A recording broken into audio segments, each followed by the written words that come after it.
Ufa! Oi, pessoal do Jagger. Faz tempo que não posto um vídeo longo e temático, mas tenho uma boa desculpa. Sério, não foi preguiça. Certo? O motivo é que estou mudando. Finalmente vou sair do meu bairro Barra Pesada, onde minha casa foi assaltada há 2 anos e todas as joias da minha mãe foram roubadas. Isso foi o ponto de ruptura. Estou tentando vender essa casa faz tempo, mas o mercado imobiliário tem sido uma loucura. Tenho que encher essas caixas com minhas coisas, o que demora muito e é bem irritante. Ainda preciso preencher papéis cheios de termos imobiliários que não entendo, mas tudo bem. Enfim, como estou ocupado com tudo isso acontecendo, não tenho tempo para fazer uma pesquisa aprofundada e escrever um roteiro completo para um vídeo sobre um tema para vocês. Então, este vídeo ele vai ser um pouco diferente.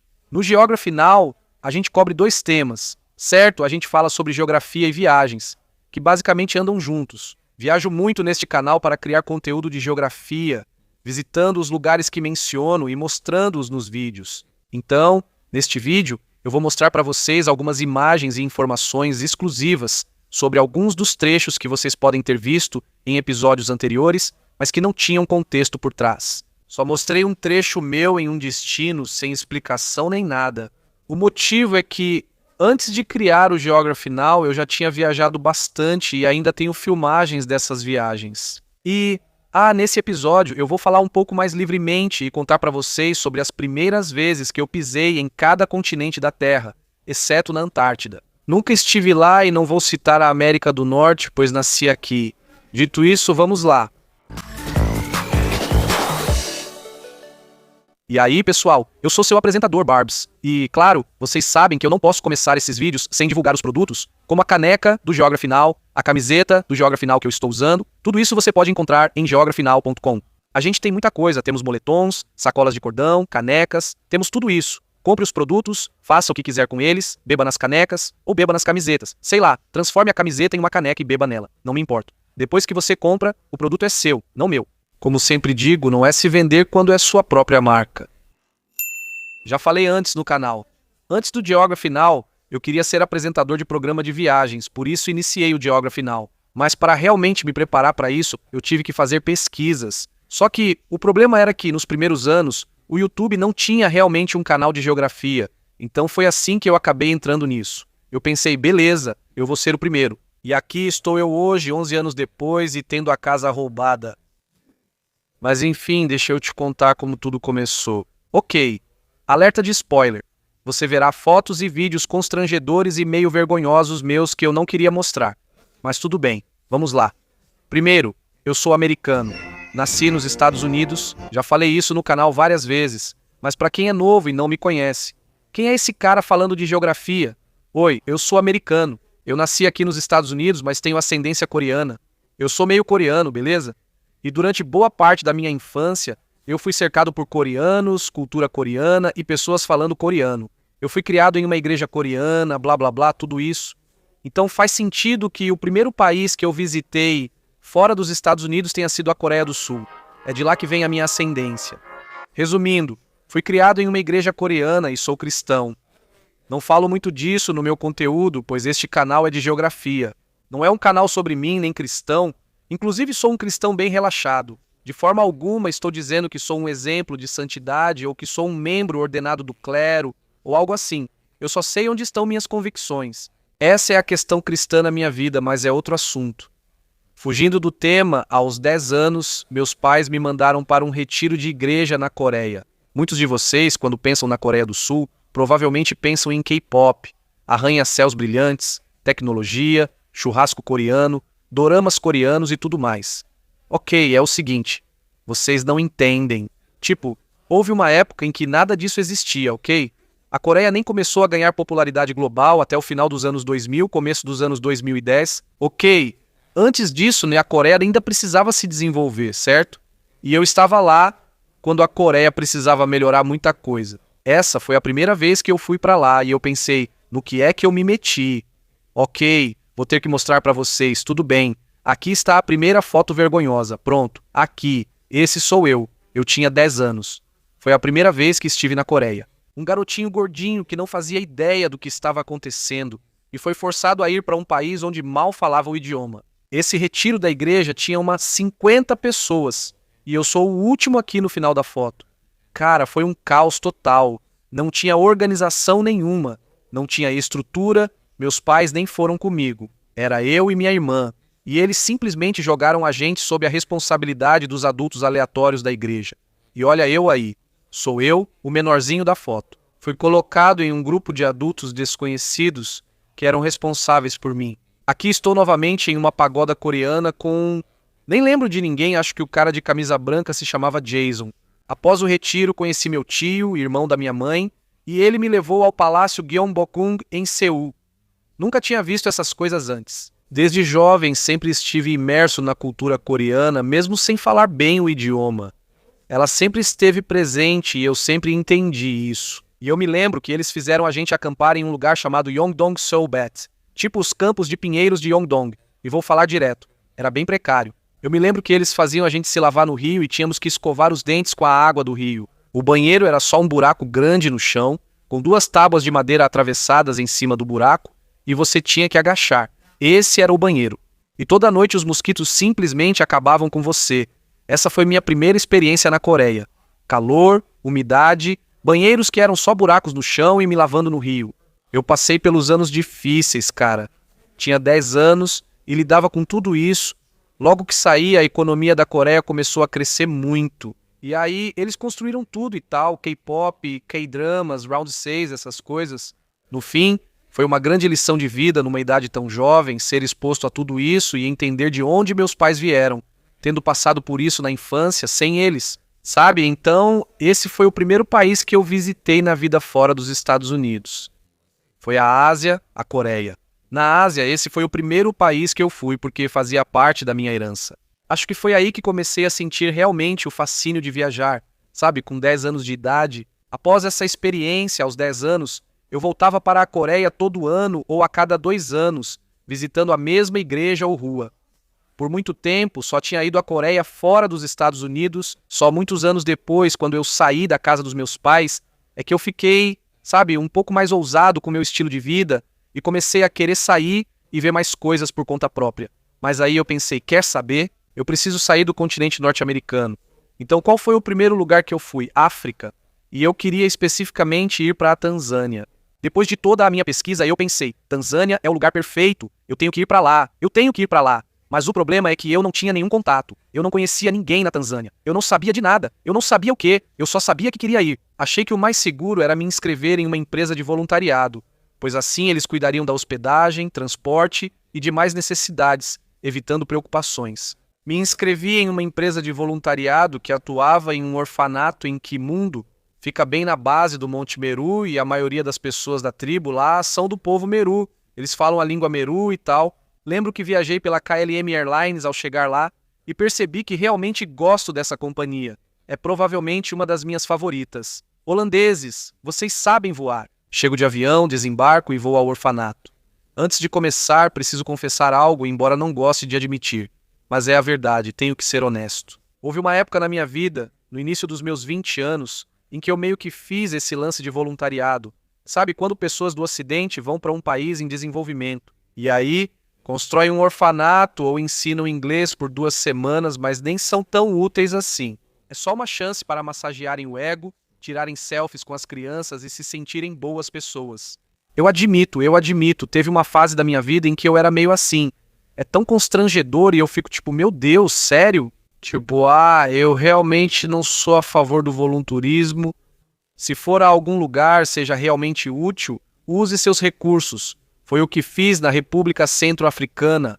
Comprei galinhas para eles. Queria que tivessem uma fonte renovável de alimento. Tipo, só não é. Mas eu era jovem e eu estava... o quê? Mas eu vou dizer. Apesar de eu meio que estar fazendo esse lance de voluntarismo. Tipo, foi realmente algo que me deixou de queixo caído. Ir pra África, tipo, eu vi árvores guarda-chuva pela primeira vez e as savanas. E bem ao longe dava pra ver o Kilimanjaro, tipo, né, o pico estava coberto pelas nuvens. E essa foi a primeira vez que vi a África. E quando você respira aquele ar da savana, parece que uma força vital está entrando nos seus pulmões. E as frutas, meu Deus do céu. Eu comi uma banana e foi como eletricidade. Tinha até um gostinho meio azedo, tipo bala. Eu sei que estou fazendo esse lance de volunturismo, mas realmente sentir esse continente foi tão revigorante para mim. Eu admito, foi muito legal. Eu amei. Quando você conhece tanzanianos, tipo, se tivesse um grupo de africanos, sabe? Você sempre consegue perceber que os tanzanianos são aqueles quietos, confiantes. Por quê? Porque eles não precisam provar nada. Eles não precisam massagear o ego, pois sabem quem são e seu valor. Já se consideram incríveis, independentemente de tudo, sem precisar provar nada. São o oposto dos nigerianos. Desculpa, nigerianos, mas acho que estou certo. Vocês sempre fazem barulho e querem elogios. Os tanzanianos não precisam disso. São do tipo que já sabem o próprio valor. Tem o Kilimanjaro e o Serengeti. Temos oportunidades que todos querem, todos vêm para cá e querem ir para o litoral e conhecer Zanzibar. Temos o que há de mais bonito e incrível. Todos querem ser como nós, mas não nos importamos. Fiquem à vontade. Isso é a Tanzânia. Você vai querer um tanzaniano no seu time num apocalipse zumbi, só dizendo: esse foi meu primeiro país na África. Então, depois que voltei da Tanzânia, foi oficial. Eu tinha pegado o gosto por viajar. Eu precisava ir para outro continente, mas qual seria? Achei que seria fácil ir para a América do Sul porque fica perto, logo ao sul da América do Norte. Assim, é mais fácil do que ir para outros continentes. Então eu queria escolher um lugar que fosse um pouco menos conhecido e fora do circuito turístico. O que realmente chamou minha atenção foi a Bolívia. Bolívia, se você olhar, a Bolívia, antes de tudo, tem praticamente todas as possíveis ecorregiões da América do Sul. Eles têm o árido deserto do Atacama. Eles têm as florestas tropicais da Amazônia, sabe? Tem as altas montanhas dos Andes. Então eu pensei, esse lugar é mágico. Tem de tudo. E todo mundo só vai para o Brasil ou, sem ofensa Brasil, mas olha para a Bolívia. Vocês não têm as montanhas dos Andes. Eu me perguntava por que a Bolívia não era tão procurada e percebi que era por questões políticas. Mas ela me surpreendeu. Por isso escolhi a Bolívia e fui para La Paz. E eu vou dizer logo de cara, assim que cheguei lá, mal conseguia respirar. La Paz fica em uma altitude tão alta, eu ficava ofegante só de dar uns 10 passos na rua. Tive que me adaptar mesmo, é uma loucura. Os moradores locais disseram, se for um problema, masque folhas de coca, isso ajuda contra o mal da altitude. Eu nem estava doente, só não conseguia respirar. Levei cerca de 2 dias para me adaptar, mas meu Deus, Bolívia, fiz tudo. Mercado de Las Brujas, o mercado das bruxas. Eu fui ver as cholitas lutadoras. Eu tive que fazer isso na minha pesquisa. Eu fiquei tipo, uau, isso é muito legal. E naquela época, né, as pessoas ainda pegavam como é que chama? A Calle del Muerte, a Estrada da Morte. Naquela época não tinha a rodovia principal que descia para a região das Pampas. Então todo mundo tinha que pegar essa estrada improvisada de 3 metros de largura, que mal cabia um carro, mas ainda assim era mão dupla, sem barreira de proteção e com milhares de metros de queda. Você podia morrer muito fácil. Era só uns 3 metros de largura. Peguei um ônibus de 2 andares até a floresta amazônica, quase morri umas 8 vezes. Sentei ao lado de uma senhora muito gentil e tive uma ótima conversa com ela. Gostei muito dela. Eu me lembro que, naquela época, né, há muito tempo, a cotação era tão favorável entre o dólar e o boliviano que eu consegui comprar um tour de 3 dias, um tour em um ecolodge, no meio da Amazônia, por tipo 55, tudo incluído, comida, hospedagem, tudo, 55. Era uma loucura naquela época. Eu fui nesse passeio em grupo no meio do nada. Eu nem sabia direito o que era. Lembro que fui colocado em um grupo de franceses. Agora, é o seguinte, para quem não sabe, e eu já mencionei isso no canal antes, mas eu sempre fui meio francófilo, sabe? Tipo, eu falo francês. Melhor do que eu falo outras línguas, como coreano ou espanhol. Na verdade, fiquei feliz com isso e pensei que talvez pudesse falar um pouco de francês com essas pessoas. Percebi que era ruim em francês. Achei que eles falavam rápido demais e decidi que era melhor misturar espanhol, francês e inglês. Foi a primeira vez que eu vi capivaras e muitos crocodilos, aqueles pássaros esquisitos que caem e não sabem voar direito. Tipo, toda manhã tinha uns búzios nos acordando porque eles não paravam de fazer barulho.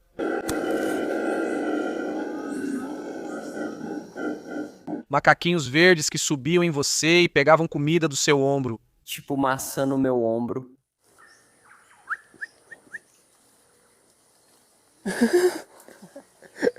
Depois, peguei um ônibus pelo deserto do Atacama para o Chile, meu segundo país na América do Sul. Pude ver tudo. O deserto, os Andes e a Amazônia. Foi simplesmente a experiência mais incrível de todas. Fico muito feliz que a Bolívia tenha sido meu primeiro país na América do Sul. Então, depois da Bolívia, foi tipo, beleza, o que eu faço agora? Beleza, bom, já estive na Ásia, África, América do Sul. Vamos tentar a Europa. O lance é que eu não tinha um destino específico ou um lugar em que eu estivesse realmente focado. Era tipo, eu realmente não pensava muito sobre a Europa. Até que, olha só, é o seguinte, eu sempre fui meio que um entusiasta de idiomas. Isso faz parte do meu trabalho com geografia e viagens. Pessoas no mundo todo falam diferentes idiomas, então sempre surgem questões de idioma. E um idioma pelo qual eu era particularmente muito fascinado era o groenlandês. Mas o problema era que, naquela época, praticamente não havia nenhum recurso para o idioma groenlandês. O YouTube já existia com alguns vídeos sobre a Groenlândia e pessoas falando, mas sem recursos de aprendizado. Procurei em todo lugar, e o melhor que achei foi um videoclipe no YouTube da banda Nanook. Essa foi meu primeiro contato com o idioma groenlandês. Fiquei impressionado. É um videoclipe bem produzido, eles cantam e pensei, que lugar é esse, Groenlândia? E que língua estão falando? Então, eu queria encontrar alguém que falasse o idioma groenlandês. Mas o problema é que eles são incrivelmente difíceis de encontrar.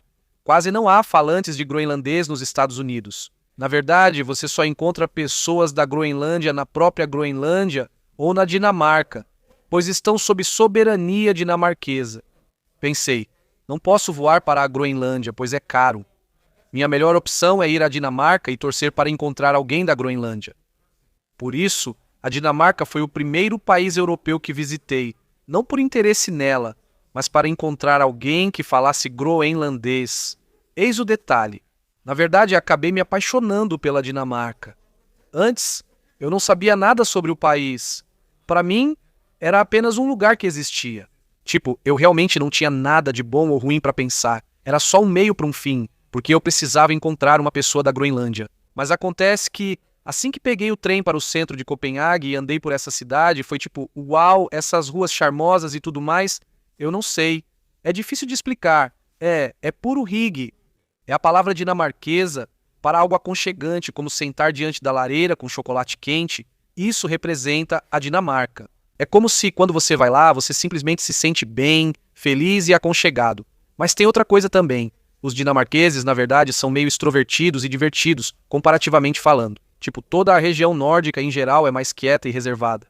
Mas os dinamarqueses, na verdade, são um pouco mais ousados socialmente do que os outros países nórdicos. E eles são simplesmente muito mais divertidos. Os dinamarqueses são bem mais divertidos que todos os outros, desculpa, Noruega, Suécia e demais. Eles fazem festa e show. Suecos, noruegueses, finlandeses. Olha, sendo sincero, vocês têm aquela cara de quem está morto por dentro, tá? E a Dinamarca sempre terá um lugar especial no meu coração, tem algo sobre ela na Europa. Eu estava lá quando fizeram o teste de simulação de guerra com as sirenes. Ok, Christine, explica o que está acontecendo. A Dinamarca está testando as sirenes para situações de guerra. Os alemães estão chegando. Curiosamente, enquanto eu estava lá, a banda Nanook se apresentava. Então é como se eu tivesse conhecido essa banda que via aleatoriamente no YouTube e encontrei falantes de groenlandês. E eu estava realmente aproveitando esse país europeu. Foi como se fosse a experiência perfeita. Foi. Tudo que precisava dar certo deu certo. É assim que lembro da Dinamarca. O lugar onde tudo de bom aconteceu. Não sei. É que eu sempre gostei dos dinamarqueses e dos finlandeses. Dos finlandeses também. Eu sei que eles também são meio fechados e quietos, mas eles merecem ser assim porque já fizeram e viram muita coisa e não querem falar sobre isso. Então, eu entendo. Vocês têm o direito de serem assim. Enfim, então finalmente depois de, sabe, toda a Ásia, África, América do Sul, Europa, o que faltava? Oceania. Então, nessa época, eu já tinha começado o Geography Now e, sabe, eu estava meio que construindo meu canal, minha marca e todas essas coisas, mas eu ainda não tinha ido ao Pacífico Sul. E enquanto eu fazia o Geography Now, conheci um cara chamado Jared. Ele era da Nova Zelândia e era um dos meus inscritos. E ele me mandou um e-mail. Ele disse algo como: "Ei, eu gosto do seu programa, mas percebi que você provavelmente precisava de ajuda com os motion graphics, certo? Eu faço motion graphics. Você gostaria que eu te ajudasse com alguns deles? Eu faço uma animação pra você se quiser." E eu fiquei tipo, sim, porque acho que vocês não entendem. No programa Geography Now, aqueles motion graphics demoram uma eternidade para ficar prontos. Eu tive que fazer todos os motion graphics sozinho nos primeiros 5 episódios, mais ou menos. O Jared apareceu e me ajudou com as animações. Acabei trabalhando só com ele e disse, cara, vou te pagar mesmo, porque não gosto de animações e não sou especialista nisso. Eu estava fazendo tudo de forma rudimentar, com keyframing e movendo objetos, o que demora muito. Prefiro só apresentar o programa do que animar. Jared foi o primeiro animador que conheci no programa e me ajudou. Fiquei muito feliz por tê-lo comigo. E isso me deu uma ótima oportunidade de ir para o próximo continente, a Oceania. Então eu fui para Nova Zelândia porque, nos primeiros anos do Geography Now, eu fiz um projeto paralelo chamado Geography Go, onde eu viajava. E nesse projeto eu ia cobrir 5 países: Japão, Singapura, Indonésia, Malásia. E eu ia terminar na Nova Zelândia. Eu ia me encontrar com o Jared no país dele. Então foi assim que aconteceu. Eu queria conhecer tanto a Ilha Norte quanto a Ilha Sul. Mas é o seguinte, o Jared ia me acompanhar em toda a aventura, mas nunca tinha voado em um voo comercial ou saído da Ilha Norte, onde nasceu e cresceu na Nova Zelândia. Foi uma loucura e divertido levá-lo comigo nessa jornada. Finalmente conheci quem me ajudava com as animações e o levei para uma pequena aventura no quintal dele. Foi legal. Nova Zelândia me surpreendeu muito. Primeiramente, lembro que as nuvens se movem muito rápido na Nova Zelândia. Se você olha para o céu, elas passam bem rápido. Nunca vi nuvens se moverem tão rápido. O clima na Nova Zelândia é muito ventoso e instável. A gente foi para... Eu esqueci qual praia era, mas era uma areia preta, vulcânica, magnética, tipo, você podia pegar com um ímã. Foi insano. Ilha Norte, a gente teve que fazer tudo. Fomos para as cavernas de Waitomo, as cavernas dos vagalumes. A gente foi para Rotorua, a Vila Maori em Rotorua, que também tem atividade geotérmica. E eles cozinham a comida no hang, que é tipo... Você vê eles fazendo as apresentações de Haka Maori e é muito legal. E aí a gente voou para a Ilha Sul e foi lá que realmente tirou o fôlego. Meu Deus! A gente dirigiu até o lugar onde você vê os pássaros Kia. E os pássaros Kia não têm medo de humanos. Eles bicam suas coisas e tentam roubar objetos brilhantes. Começamos por Christchurch, onde ainda era possível ver danos dos terremotos. No geral foi uma experiência muito boa. Ah, e aliás, neozelandeses, sei que às vezes vocês têm sentimentos mistos sobre o país por fatores geopolíticos, especialmente em relação ao investimento estrangeiro, no mercado imobiliário e ao governo. Tanto faz. Enfim, eu sei que existe todo um mundo por trás disso que eu não estou abordando, mas só estou dizendo que, pela minha experiência curta e marcante na Nova Zelândia, eu realmente gostei. Beleza. Essas foram minhas primeiras experiências em todos os continentes, exceto América do Norte e Antártida. Se houver alguma empresa por aí que queira me patrocinar para ir à Antártida, eu literalmente topo na hora. Mas até lá, é isso, sabe? Só para esse vídeo, eu meio que quero ser seu millennial mais velho e compartilhar algumas histórias pessoais com você. Provavelmente sou mais velho do que uns 85% dos meus espectadores. Meu principal público são pessoas de 18 a 24 anos. Digo, pessoas da minha idade, porque com certeza é esse o grupo de idade do qual faço parte. Não sou tão velho assim.